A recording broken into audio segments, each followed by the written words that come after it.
Es la tercera vez que estoy sin señal en el día y no hay forma de encontrar... Ok, aquí ya tengo un poco de señal. Y no sé si a ustedes les ha pasado que no tienen señal en un lado, luego se mueven un poco y ya, la señal regresa. Se soluciona rápido, pero sigue siendo un problema. Y ojo, no es por arte de magia ni mala suerte. Tener señal o no depende de qué tan cerca estemos de la fuente que emite esa señal. En este caso, de la señal del Wi-Fi. Sucede lo mismo con la señal del celular, esa que nos permite hacer y recibir llamadas.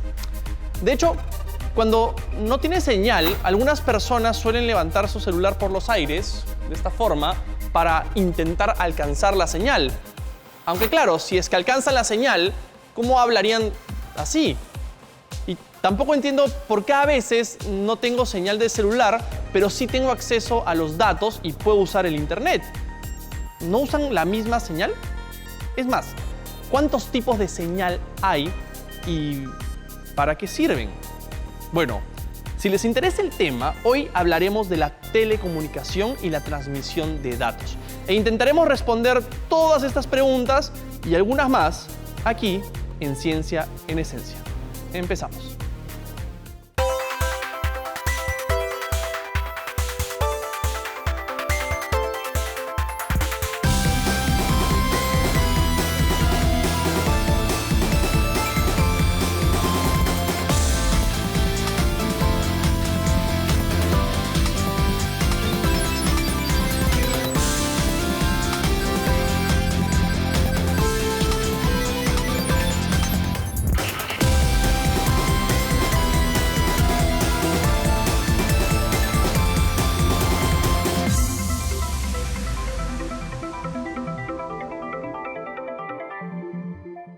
En el programa de hoy vamos a hablar de las telecomunicaciones. Y para entender cómo funcionan, empezaremos por lo básico.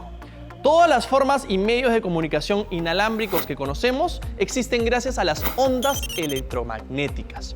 Estas ondas se propagan a lo largo del espacio y transportan información de un lugar a otro. Estas ondas se pueden medir por su longitud o por su frecuencia, es decir, cuántas veces oscilan por segundo.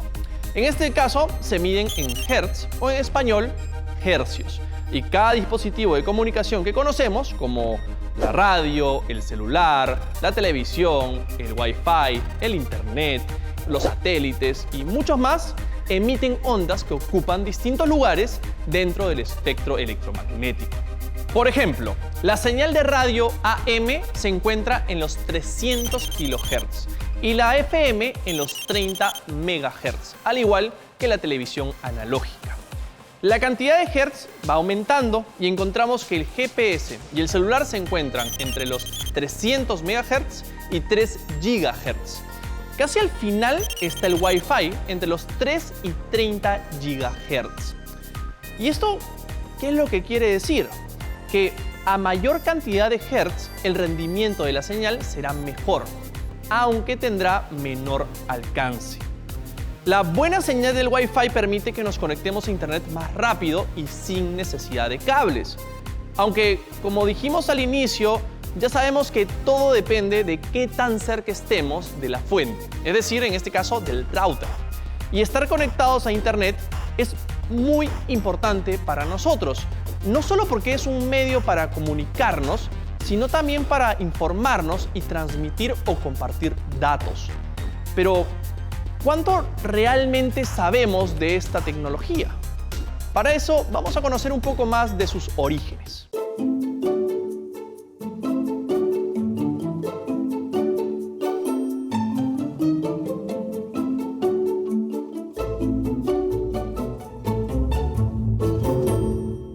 Uno de los primeros visionarios de lo que conocemos hoy como Internet fue Joseph Licklider, quien en 1962 usó el concepto de red galáctica para referirse a un conjunto de ordenadores conectados a escala global.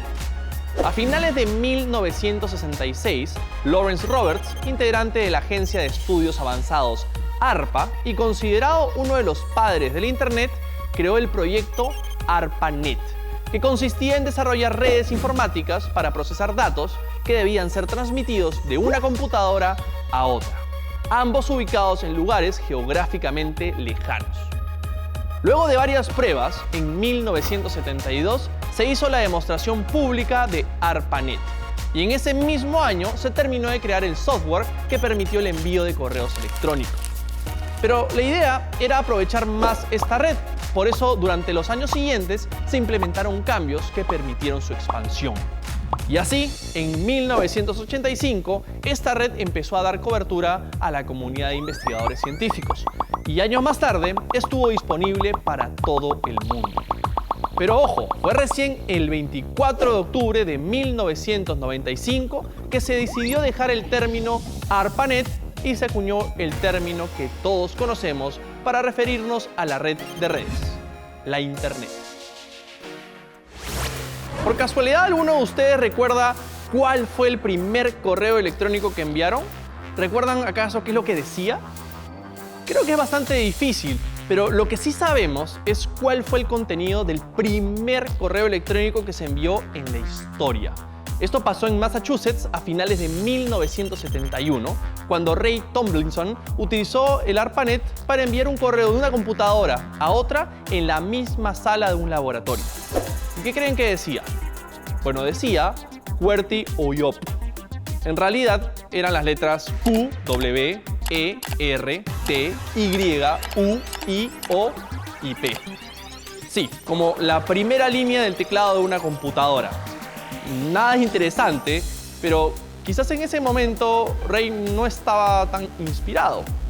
Pero desde entonces, el contenido del Internet ha mejorado mucho. Y ahora nos permite hacer muchas más cosas que solo enviar mensajes. Por ejemplo, podemos compartir información, jugar online, ver videos, interactuar con personas en lugares muy lejanos y muchísimas otras cosas más. Incluso, ahora existe una tecnología que nos permite no solo conectar computadoras, sino varios tipos de objetos como refrigeradoras, lavadoras, alarmas y otros más, con distintas utilidades y fines a través de la red de redes. Y a esto se le conoce como el Internet de las cosas. Vamos a ver de qué se trata. Hola, mi nombre es David Santos, soy ingeniero electrónico y jefe de innovación empresarial en UTEC. Llevamos Internet de las cosas al concepto en el cual los objetos cotidianos del día a día pueden interactuar con nosotros y entre sí mismos mediante Internet. Por ejemplo, imagínense en su hogar, tenemos la refrigeradora. Nosotros podríamos saber cuántas verduras tienen, si tal vez alguna bebida ya venció. En el caso que ya haya vencido, imagínense que su refrigeradora se conecte automáticamente con la tienda y pida el stock que falta, o que les mande a ustedes un mensaje indicándoles que tienen que ir al supermercado a comprar más de esta bebida o verdura o algún otro insumo. Este es el concepto de Internet de las cosas, donde un objeto se conecta a través de Internet y puede interactuar con personas y también con otros objetos entre sí. En el Internet de las cosas es primordial poder leer información de los objetos. Para eso necesitamos utilizar unos dispositivos que se llaman sensores. Los sensores nos ayudan a leer la información de las cosas y poder digitalizarlas. Por ejemplo, si yo quisiera medir la temperatura de este cuarto, necesito un sensor de temperatura. Luego necesito un procesador que me permita procesar las señales del sensor y poder transmitirlas a Internet. Y finalmente necesito Internet. Tengo que transmitir la información que leí del sensor a Internet para poder llevarla a la nube y que otros usuarios en el mundo puedan acceder a esta información e interactuar con el objeto que estoy midiendo. Por ejemplo, en UTEC hemos instalado la primera antena de Internet de las cosas del país. La idea es tener una red alternativa a la red celular, en la cual los objetos que se quieran conectar a Internet de las cosas puedan hacerlo de manera más rápida y eficiente. Se estima que solo 10% de las empresas que podrían utilizar esta tecnología realmente la están usando. Sin embargo, la tendencia es que esto vaya creciendo por todos los auges tecnológicos que están ocurriendo actualmente. En nuestro país, los sectores donde más se usa Internet de las Cosas son en el área de manufactura, en automatización de procesos, en temas de calidad, poder medir procesos en tiempo real, es algo muy utilizado en nuestra industria. También en el área de edificios y casas inteligentes, donde podemos censar información de nuestro hogar, censar tal vez temas de energía eléctrica, agua, etc. Y finalmente en temas de agricultura de precisión. Se proyecta que para el 2020 más de 55.000 millones de dispositivos o objetos van a estar conectados a Internet. Imagínense la cantidad de información que vamos a tener disponibles para poder procesar y analizar.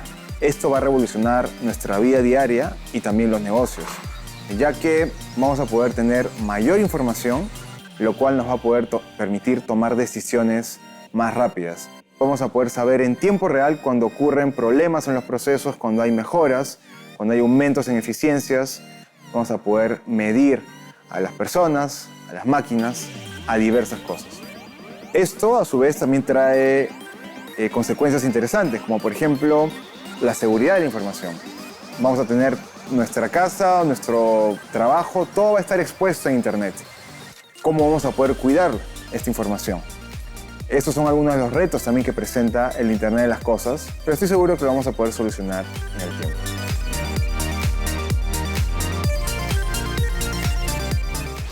Dicen que los cajeros de banco fueron los primeros objetos a los que se le aplicó el concepto de Internet de las Cosas, ya que desde su creación en 1969 fueron hechos para usuarios finales, es decir, nosotros.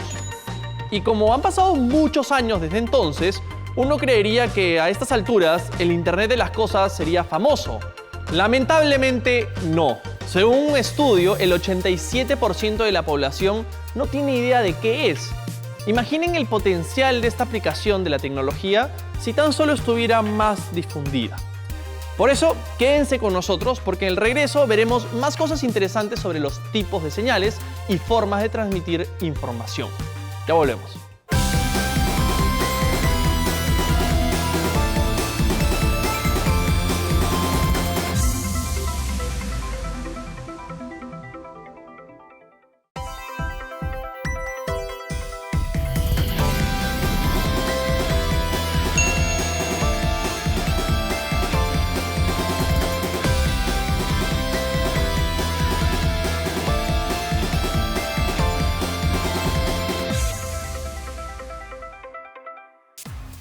Estamos de vuelta y en el bloque anterior mencionamos que cuando los expertos crearon Internet buscaban tener una red que conectara computadoras desde puntos distintos del planeta.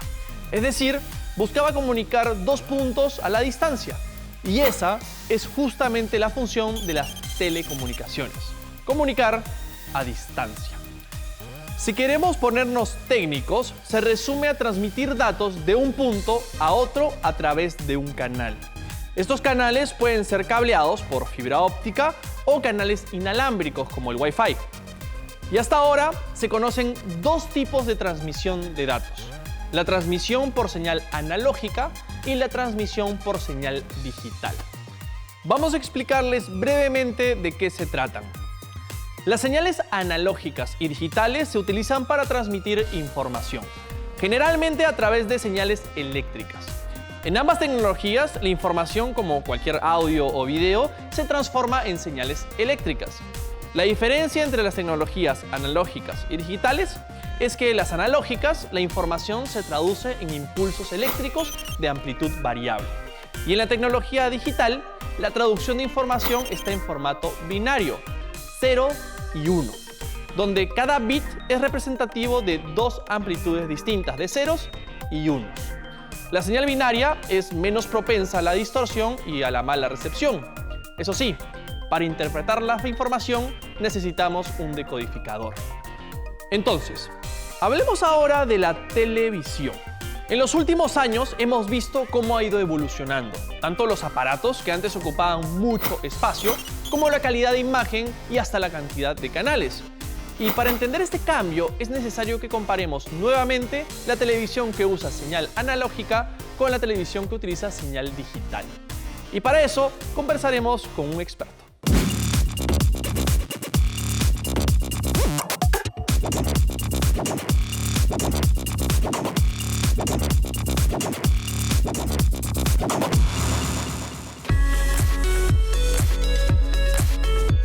Hola, soy Hernando Rocal y soy ingeniero en mantenimiento de estudios en TV Perú.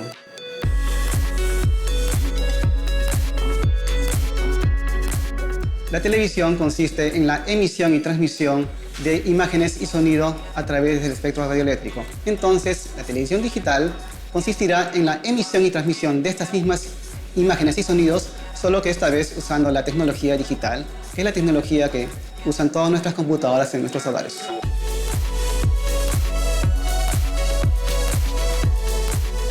El proceso para tener una señal digital en nuestros hogares se inicia en la estación de televisión, donde el video es capturado por las cámaras de televisión y el audio es capturado por los micrófonos. Este video y audio es inmediatamente digitalizado y pasa por una serie de procesos de corrección y mejoramiento hasta tener un producto terminado al cual nosotros llamamos programa. Este programa, al ser una señal digital, contiene mucha información que no puede ser enviada directamente hacia el espectro radioeléctrico y hacia el televidente. Entonces tenemos que pasar por dos procesos. El primer proceso es llamado codificación y el segundo proceso es llamado multiplexación. El proceso termina en el hogar de los televidentes, donde una antena recibe la señal y la transfiere al televisor, que a su vez hace el proceso inverso, es decir, demultiplexa la señal y decodifica la señal, convirtiéndola en un tren de unos y ceros. Estos unos y ceros son convertidos en imágenes y sonidos por el televisor.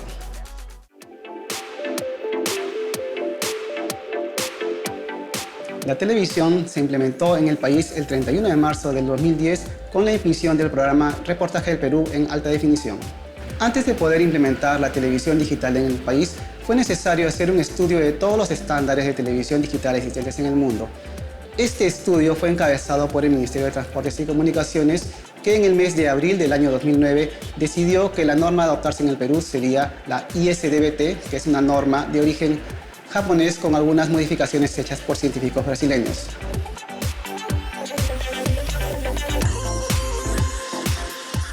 La diferencia entre la televisión digital y la televisión análoga es que esta primera usa para su transmisión una secuencia de unos y ceros. El uso de esta secuencia de unos y ceros la hace prácticamente invulnerable a los ruidos e interferencias propios de la televisión análoga, lo que se traduce en una mejor imagen y sonido para nuestros televidentes.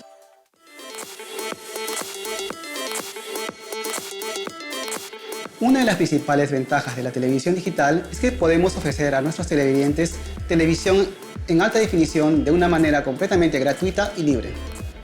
Una ventaja adicional de la televisión digital es que nos permite emitir una señal llamada EWS, que es una señal de alerta de emergencia ante posibles tsunamis o maremotos que se puedan ocurrir en la costa peruana.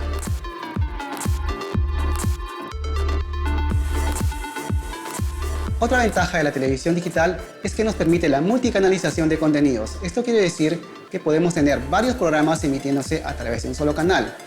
Como es en el caso de TV Perú, que tenemos el canal 7.1, que es el canal en alta definición, el canal 7.2, que es nuestra señal generalista, el canal 7.3, que es el canal de noticias, y el canal 7.4, que es el canal cultural y juvenil.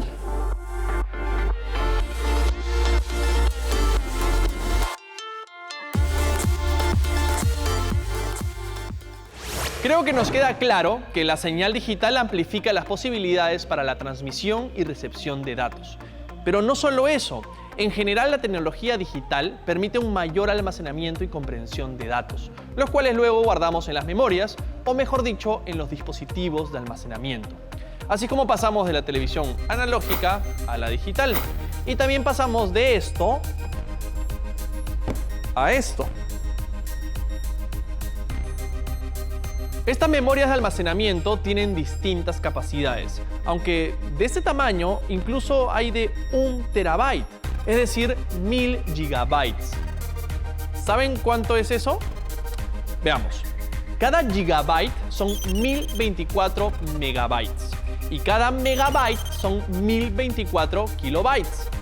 ¿Saben cuántos datos podía almacenar el primer dispositivo? Solo 10 kilobytes de información. ¿Se imaginan? 10 kilobytes solo me alcanzaría para enviar un pequeño archivo de texto. Y este dispositivo se conocía como memoria de tambor y fue creado en 1932. Felizmente hemos avanzado muchísimo desde entonces. Ahora que ya entendemos mejor cómo funcionan las señales de transmisión de información, En el siguiente bloque intentaremos solucionar mi problema de conexión aplicando alguna de las cosas que hemos aprendido. Ya volvemos.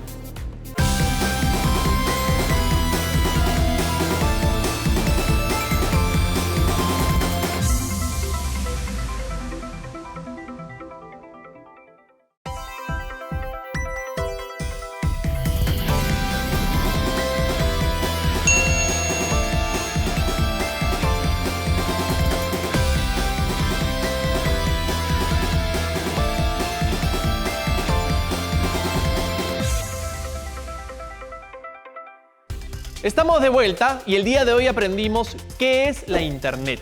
También conocimos un poco de su historia y entendimos qué significa el concepto Internet de las cosas.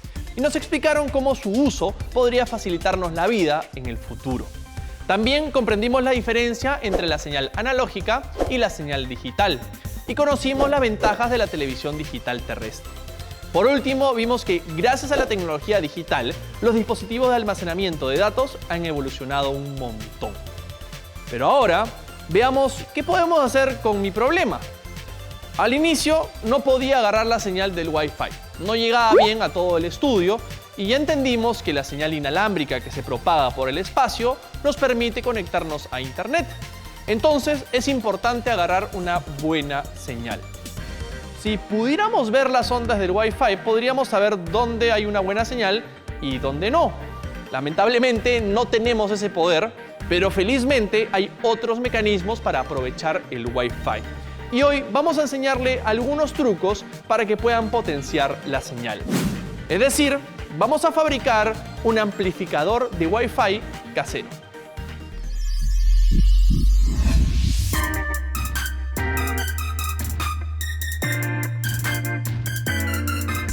Listo, tenemos los materiales preparados para empezar nuestro proyecto. Y para esto vamos a utilizar cinta masking tape, guantes para protegernos, una lata, una tijera y una cuchilla.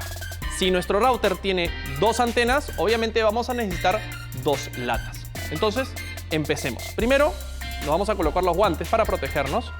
Tenemos que tener mucho cuidado porque las latas están hechas de aluminio muy delgado y puede cortarnos en el proceso. Entonces, es muy importante protegernos y hacerlo con cuidado. Lo primero que vamos a hacer es sacarle la parte de metal que nos sirve para abrir, que es esta de aquí. Y ahora vamos a empezar cortando el fondo de nuestra lata. Para eso vamos a utilizar la cuchilla.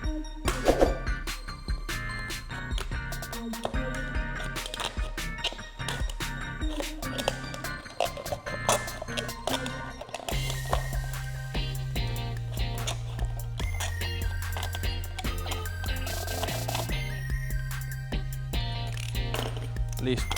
Para terminar el corte vamos a utilizar nuestra tijera.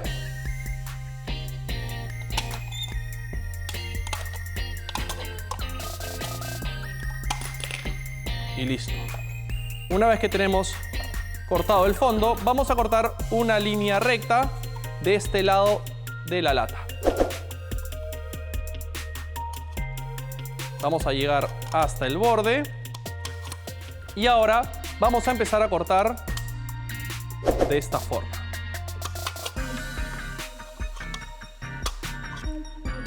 Vamos a cortar ahora del otro lado. Y tenemos que dejar aproximadamente 3 centímetros en la parte posterior de nuestra lata.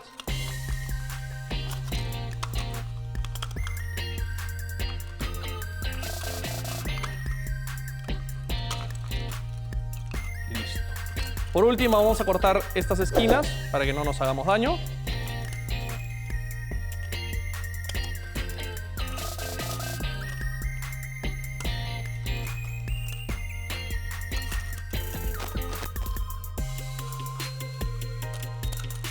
Listo. Ya terminamos de cortar la lata y ahora lo que vamos a hacer es doblar esta especie de orejas que hemos generado. Y vamos a tener este resultado. Si ustedes ven que tienen algunas partes de lata, pueden cortarla con la tijera para que no se hagan daño.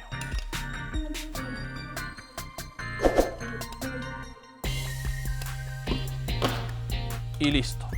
Voy a repetir este proceso exactamente igual y les voy a mostrar cómo quedó mi otra lata que tengo aquí. Como pueden ver, es exactamente el mismo proceso. Y ahora lo que vamos a hacer es colocarlas en nuestro router. Y las vamos a colocar de la siguiente forma. Recuerden, mucho cuidado al manipular las latas si es que no tienen los guantes. Vamos a poner nuestro router de esta forma y vamos a colocar las antenas en el hueco de la lata. Si estas se caen de esta forma, vamos a necesitar el masking tape para fijarlas a las antenas. Para eso vamos a cortar unos pedazos muy pequeños y vamos a fijar las latas.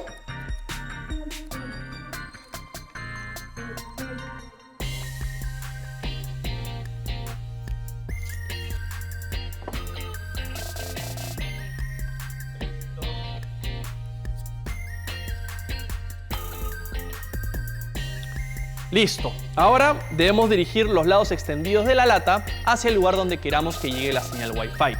Llegó la hora de probar si funciona. Si ustedes buscan en internet encontrarán que hay varias páginas que miden la velocidad de conexión de nuestro internet. Ustedes elijan la que quieran y denle clic. Ahora vayan al lugar de la casa donde no llega bien la señal, midan su velocidad de conexión y si está alta, van a ver que ahora sí nuestro experimento ha funcionado. En mi caso, déjenme probar si ahora tengo señal. Y aparentemente sí, mi señal de Wi-Fi ha mejorado y no tengo que gastar más mis datos. Por cierto, ¿se acuerdan que al inicio no sabía por qué a veces tengo datos pero no tengo señal para hacer llamadas en el celular? Resulta que la señal que utilizan los celulares para hacer llamadas es una señal analógica, una señal de radio. En cambio, la señal que tenemos cuando activamos los datos es una señal digital. Por eso, a veces es más fácil conectarse a internet que hacer una llamada. El día de hoy hicimos un recuento por la historia del internet. Vimos cómo podría ser el futuro si usamos el internet de las cosas. Y aprendimos qué tipo de señales viajan a través del espectro electromagnético. Y cómo el futuro está en el uso de las señales y la tecnología digital. Por último, aprendimos a solucionar un problema común y que todos sufrimos en algún momento, la mala señal del Wi-Fi. Por cierto, además de fabricar una antena, tengan en cuenta otros factores para mejorar la calidad de su señal, como por ejemplo, instalar los routers cerca al techo y no al suelo, evitar ponerlos cerca a la ventana, porque si no, no se aprovecha bien la señal de Wi-Fi que se va a la calle. Mientras tanto, recuerden que en cada generación las tecnologías de la telecomunicación van a ir mejorando y cada vez podremos estar más conectados. Nos vemos en el próximo capítulo de Ciencia en Esencia.